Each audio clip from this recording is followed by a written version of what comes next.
Tonight on Reporting Scotland, a sheriff criticises a lack of specialist hospital beds for young people with serious mental health problems after a teenager took his own life.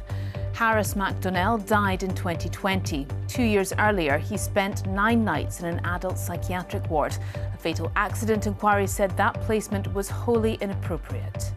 This was inextricably linked to what happened to Harris. There's absolutely no doubt in our mind, in our family's mind. Also on tonight's programme, the man accused of killing 2 members of a crime group is opposing his extradition to Spain. Michael Riley appeared in court this morning following his arrest last week. New hope for a test for ME after researchers discover major differences in the blood of those with the condition. It's like being abroad. It's really lovely. So it's just great to be outside. Temperatures rise above 28 degrees on what has been the hottest day of the year so far. And coming up in the sport, it's fixture day. We'll go over the big talking points as Premiership clubs discover what lies ahead for the new season. Hello, I'm Laura Goodwin. Welcome to Friday's programme.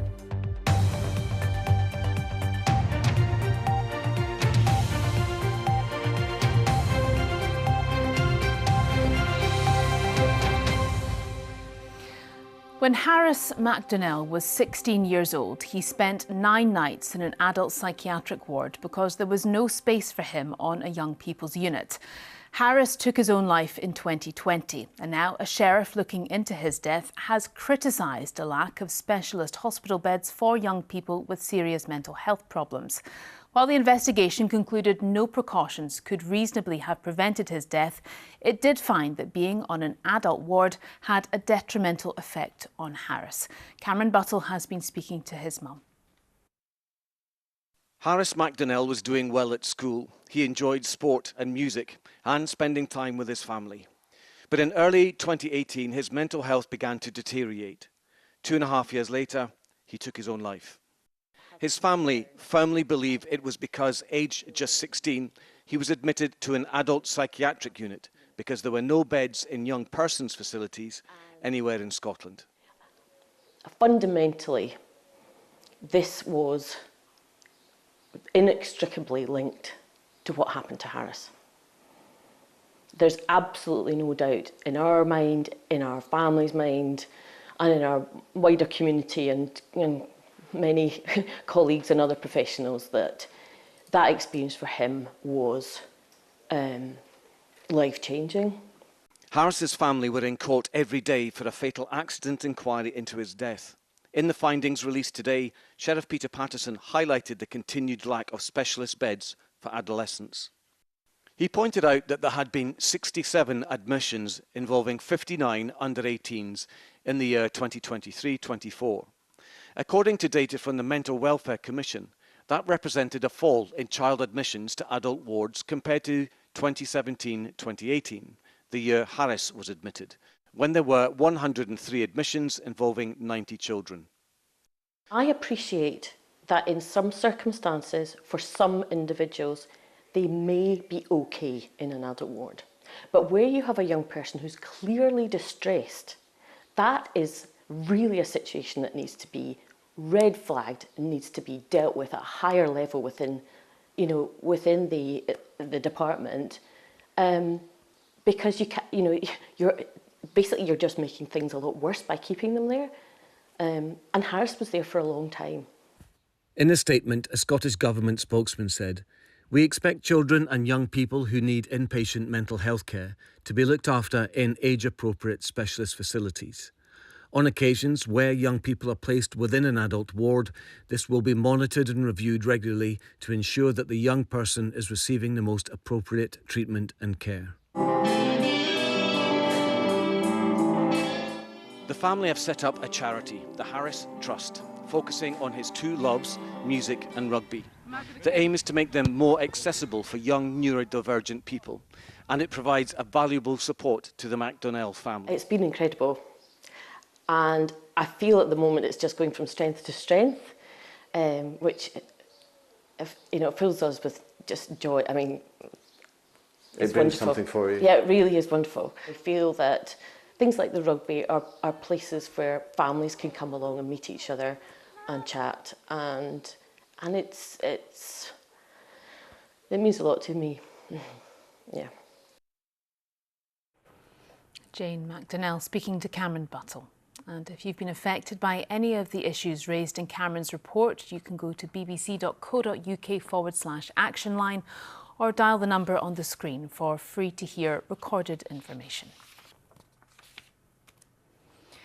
A man accused of murdering 2 senior figures from a Scottish crime group is opposing his extradition to Spain. The Spanish authorities allege that Michael Riley gunned down Ross Monaghan and Eddie Lyons Jr. in a bar on the Costa del Sol. The 44-year-old from Liverpool appeared in court in London this afternoon. Our Home Affairs correspondent David Cowan reports. Ross Monaghan had a business interest in the bar in Fengarola where he and Eddie Lyons Jr. were killed. Tomorrow, it will be 3 weeks since they were shot dead. The pub's Facebook page has announced it's reopening this weekend under a new name. In London, the suspect sought by the Spanish appeared at Westminster Magistrates Court after being arrested a week ago in Liverpool. Appearing from prison at a brief hearing, Michael Riley spoke to confirm his name and date of birth and told the court he did not consent to his extradition to Spain. A hearing on the case will be held in October. As he left the dock, Riley accused someone in the public gallery of staring at him and making funny faces. He shouted, "Stop looking at me," as he was led to the cells. A British journalist based in Spain says if the authorities there win his extradition to the Costa del Sol, that will be the first step on a long legal road. He can be held in custody for up to 2 years without charge, and I would expect it to be definitely more than a year before he's even charged, and possibly 2 before he gets into a courtroom to be tried, if it gets that far, which, you know, obviously the police seem to think it will. Ross Monaghan and Eddie Lyons Jr. were members of the Lyons crime group. On Tuesday, a senior Spanish police officer surprised his Scottish counterparts with this statement about their suspect. Un elemento interno de la propia banda de los Daniels. The chief superintendent described him as a member of the Daniels crime group, long-time rivals of the Lyons. Detectives here are still insisting there's no current evidence linking the shootings in Spain to the Daniels or to the wave of gangland violence that swept across the Central Belt since March. David Cowan reporting Scotland. Some of the day's other stories now. The funeral of a teenager from East Kilbride who died last month after a large disturbance at Irvine Beach took place today. The service for Caden Moy happened at Lynn Crematorium in Glasgow, 5 days after what would have been his 17th birthday. 2 17-year-olds and a 14-year-old boy have been arrested and charged in connection with Caden's death. A 21-year-old woman has been charged over a crash that killed 3 men near Falkirk. Connor Page, Lewis Soden and Rhys Williams died when the car they were travelling in crashed outside the village of Dunmore last July. Police say the woman has been arrested and charged with a road traffic offence. She'll appear in court at a later date. A fan who threw a bottle at Celtic goalkeeper Viami Sinisalo during an Old Firm match with Rangers has been jailed for 8 months. Andrew Watt initially threw a cigarette at the player before throwing a bottle at him during the game at Ibrox in May. Jailing Watt, a sheriff in Glasgow told him his actions could have sparked a riot. A strike by bus drivers in Ayrshire and Arran is over. They voted to accept a new pay offer from Stagecoach. A 6-week strike by members of Unite began last Monday and badly disrupted local services. It was suspended earlier this week after the new offer was put on the table. Fergus Ewing is part of a political dynasty whose connection to the SNP dates all the way back to his mother Winnie Ewing's momentous win in 1967. But he's set to go head-to-head with the party in next year's Holyrood election after announcing he'll stand as an independent candidate. It comes after repeated clashes with the leadership on issues like gender reform and progress to dual the A9 and A96 roads. Our political correspondent Phil Sim has more. Winifred Margaret Ewing, Scottish nationalist. 18,390. Slice the history of the SNP down the middle and you'll find the name Ewings running close to its core. Winnie Ewing put the party on the map with her by-election victory in Hamilton in 1967. And between her daughter Annabel, her son Fergus and his wife Margaret, the family has collectively clocked up over 100 years in the Scottish, UK and European parliaments. But in 2026, a Ewing will stand against the SNP at the ballot box, arguing that Holyrood needs a shake-up. We've had a quarter of a century, and now it's more divided, fractious than ever, and the debate is brittle, sterile and predictable. That's not what people want. They don't want a nest of fearties, as Edwin Morgan, our national poet, once said. They want people to stand up for their interests.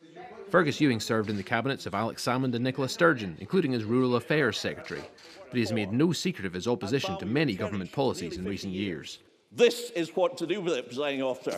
This is what to do with it. He took particular issue with the Greens joining the Scottish Government. In a form of economic masochism advocated by the wine bar revolutionaries in the Green Party. And he isn't afraid to poke fun at the SNP about the contest. If I did, then I'm sure the SNP would throw the kitchen sink and perhaps even the camper van at to making sure that I didn't win. John Swinney says Mr Ewing could have stood for the SNP and regretted that he had chosen not to. He insisted that the SNP was ahead in the polls and had a positive and ambitious vision for the future. The party has already selected Emma Roddick, a sitting regional MSP, to contest the constituency next year. This is a total curveball.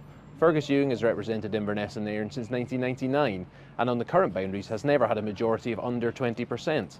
The Conservatives came second behind him in 2021, but last year the Lib Dems won the Inverness seat at Westminster. It's going to be a fascinating and unpredictable contest. Phil Sim, reporting Scotland. Mobile messaging apps like WhatsApp are being removed from Scottish Government devices. The new policy comes after a row over the deletion of messages by ministers and officials during the COVID pandemic. Deputy First Minister Kate Forbes says it will make sure government data is secure and searchable. There will be some exemptions over the next few months, such as when ministers are responding to emergencies like wildfires. Well, Graham Stewart is here to tell us what's coming up on the 7, and you have a really lovely story that is touching and inspiring. Yes, this is Ryan Quinn, who unfortunately lost his best friend at the age of 11 to cancer. Now, clearly, it's been a difficult, very tough few years for him. All that anger and that grief. He's managed actually to turn that into something quite positive because he's become a campaigner doing his best to raise awareness of children's cancers.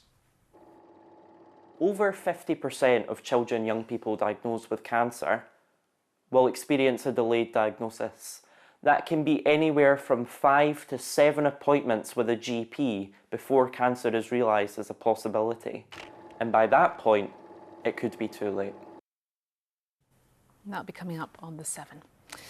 Now, for years, many people with chronic fatigue syndrome, or ME, have been told that it's all in their head. But scientists at the University of Edinburgh say they can now see significant differences in the blood of people with the condition compared with healthy individuals. The team hope the discovery will bring them a step closer to developing a reliable test for the condition. Richard Forbes reports. Karima is one of 20,000 people in Scotland living with chronic fatigue syndrome. Even hoovering the house can drain her energy. Almost like you're a broken phone battery. So you can never, however much you rest, you can't get up to 100%. It's not only day-to-day life she finds difficult. Trying to get a diagnosis was also exhausting. It took 5 years of me going to doctors saying something is wrong with me. I would go through lots of different tests, they'd run lots of things, and they'd all come back clear. And so they'd say to me, well, you're fine, there's nothing wrong with you. Some of those living with chronic fatigue have been waiting decades for a diagnosis, but a breakthrough may be on the horizon. Researchers here at the University of Edinburgh say they've made a discovery after taking a deep dive into the data. The UK Biobank is a huge resource of 500,000 individuals, so we could select individuals who had ME and compare their blood measurements with individuals without ME. And the methodologies to be able to do the type of analysis we did is actually quite advanced mathematically, and these are recent methodologies that have come out so that we can, in a rigorous way, make the statements we're making today. The first line here is the mathematical formulation of the aim of our study. They were able to identify 116 differences compared with healthy individuals. These included chronic inflammation, insulin resistance, and liver disease. The results and differences we found are at a population level. At the moment, we cannot distinguish this at the individual level. but it does show and allow us to retain hope that in the future we might be able to develop a diagnostic test. And what would a definite diagnosis mean for those living with the condition? We have felt so far from that for so long, so I think it would be an amazing thing to have, to hold in my hand, a piece of paper that says we can prove it, you have ME. That report from Richard Forbes. Tonight's main news again. A sheriff finds a teenager's placement in an adult psychiatric ward may have contributed to his reluctance to speak out before he took his own life. And still to come in the sport, there's 5 new managers in the top flight. We sit down with one of those settling in to their new role.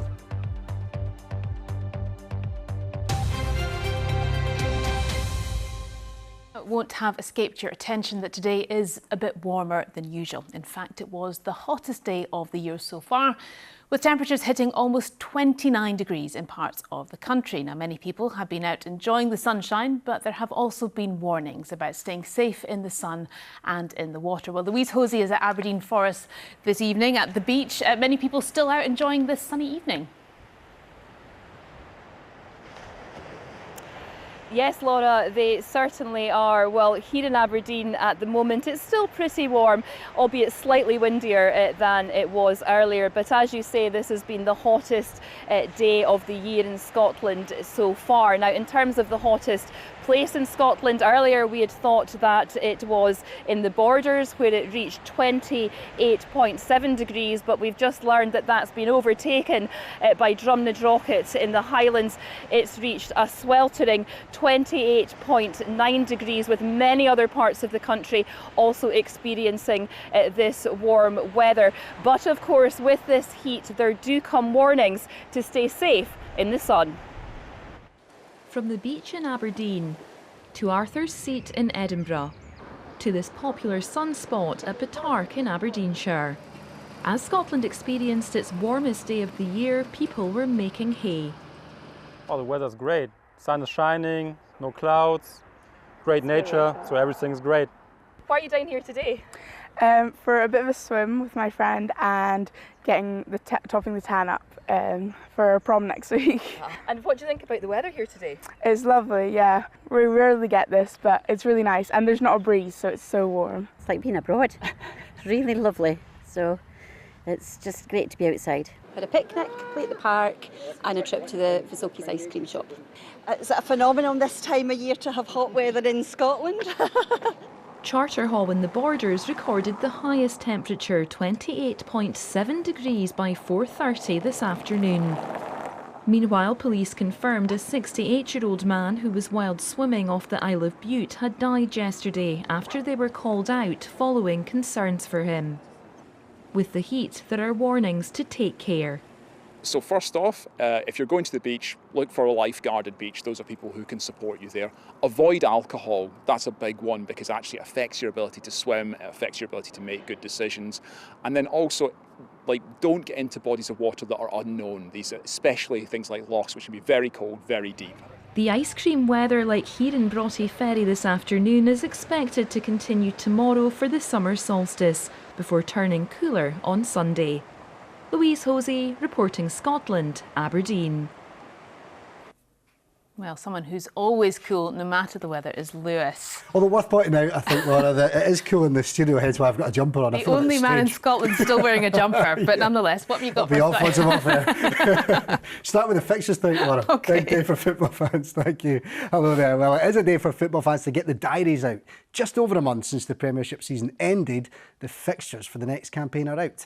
Champions Celtic begin their defence against St Mirren, while Russell Martin's first league game at Rangers will be away to Motherwell under their new manager Jens Berthel-Askau.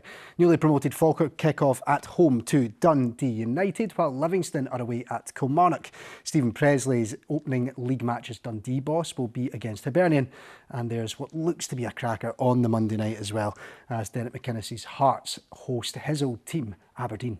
Now, what about the first derby days? The first Old Firm match of the season will be on the 31st of August at Ibrox. The first Dundee derby will be the day before at Dens Park.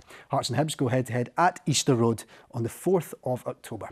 Now, we've spoken to some old hands to get their views on what we can expect going into next season. He's got a clear style. He wants his players to do certain things on the pitch that in Scotland get challenged from the stands quickly if it's not going well. And I think he said that in his initial interview, that finding that balance of having that clear style and working towards that, but also getting results short term's going to be key for him. Bringing Kieran Tierney in is massive. I think another centre-back's been mentioned. I think that's an important thing. You always, even when you're strong, if you're a position of strength, you need to continue to improve, and I'm sure that he'll be open to all positions to keep everybody on their toes. I think Falkirk, yes, they'll say they just want to stay in the league, but I think they'll be a sneaky eye on top six. I do think that. There's different leagues within the league, in my opinion, and I think Falkirk will want to try and aim for that top six. David deserves tremendous credit for what he's done at that club. Obviously, going back down to that league, everybody thought, they'll just fizzle away, but he recruited well, and I think he'll be more aware of what's needed in the Premiership going up this time. If you go away and play in Europe and then you're coming back and you then need to perform in the league, having had a European game, it's difficult and challenging mentally. Yeah, there's no reason why they can't. It's difficult though, and it's not many teams have done it in the past few years. Well, one of the 5 managers who'll start the season in a new dugout is Kilmarnock boss Stuart Kettlewell here. He continued his signing spree today with the addition of striker Marcus Dackers. Sheila McLaren's been down at Rugby Park as a busy summer continues for Kettlewell and his squad.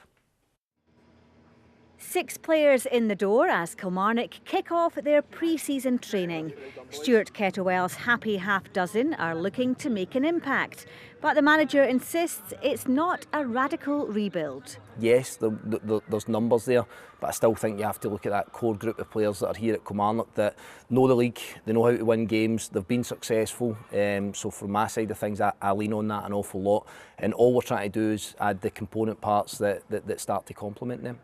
The latest signing is 6'7" striker Marcus Dackers, who's joined from Salford City. The first thing you notice is my height. I'm very tall, but I like to think I can offer a lot more than that. I look to work my socks off, work hard for the team, bring others into play, and just try to be a nuisance for the defenders and score some goals. Another hoping to show what he can do is George Stanger, who made the move north from local rivals Ayr United. I feel like I've still got a lot to learn in the game, and I feel like I can keep improving, and that's a key thing. The manager, I think, has got a good reputation for doing that, which is a big part of why I wanted to come here. But like you say, it's a lot of big teams in this league and a lot of good tests, which is it's what you want. It's been a whirlwind summer for the new Killie boss, and he's only going to get busier. I'm getting married tomorrow, 18 years and 4 children later.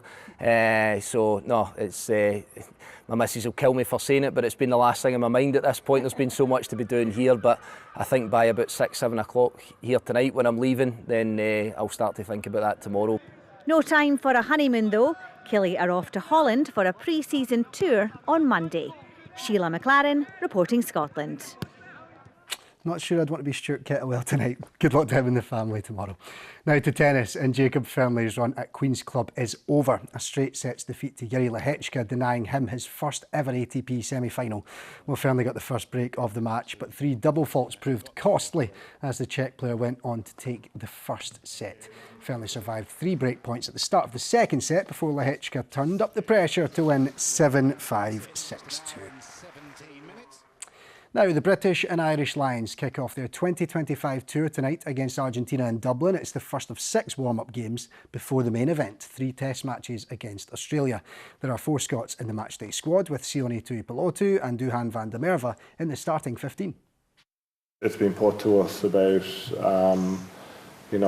playing as a Lion and what that is, and I think it's raising your game and.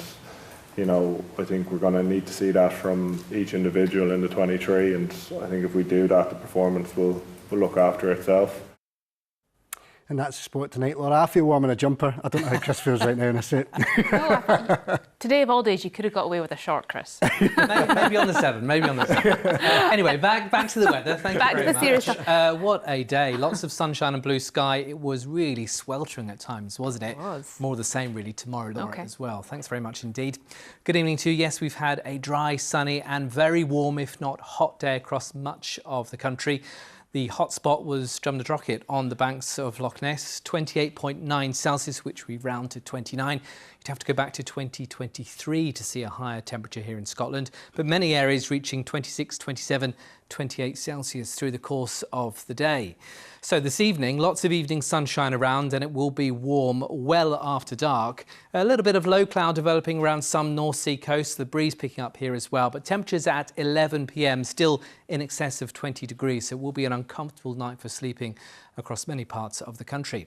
So to tomorrow, we still have that warm continental air arriving from Europe, but low pressure out in the Atlantic will start to play its hand on Sunday. More on that in a second. Tomorrow is another very warm, if not hot day. That low cloud affecting some eastern coasts in towards the Moray Firth. That lifts north in towards Orkney. Elsewhere, lots of sunshine through the morning, and once again, the temperatures climbing. But tomorrow, a greater chance of seeing some heavy, potentially thundery downpours. Almost anywhere, really, but probably focused in the east. So by mid-afternoon, temperatures once again around about the mid-20s, but a few spots reaching 28 degrees also. Perhaps in towards the borders, maybe up towards Speyside. Cooler and fresher on the coast, and certainly if you catch one of those heavy downpours, same too around the northwest coast, but still the far north, 25 Celsius. Cooler in the Northern Isles with that band of cloud. And then tomorrow evening, all eyes on some potentially thundery downpours working their way northwards, affecting eastern parts of the country. So tomorrow, once again, very hot across many areas, high UV, but by Sunday, temperatures really coming down for some, a good 10 degrees lower than what we've seen today and what we'll see tomorrow. Here's why. We cut off that warm southerly wind. It's now westerly, bringing fresher conditions off the Atlantic, driven by low pressure. There'll be weather fronts, there'll be showers or longer spells of rain. So a very different feel to things on Sunday. There'll still be some sunshine in between the showers, but a much fresher feel. Blustery at times from the west-southwest. Temperatures you can see mid to high teens, perhaps still up to around 21 degrees in the northeast, given some sunshine. And that theme is sticking with us throughout the course of next week, with what we call a mobile westerly Atlantic weather systems arriving, bringing fresher conditions and some showers or longer spells of rain at times. So you can see throughout the course of next week, temperatures back down to where we would expect them to be for the time of year. But once again, tomorrow, warm, if not hot. That's the forecast. OK, Christopher, thank you very much indeed. Now, tonight's main news again. A sheriff finds a teenager's placement in an adult psychiatric ward may have contributed to his reluctance to speak out before he took his own life. I'll be here with your late news at around 10:30. Join me then if you can, and have a great weekend. Bye-bye.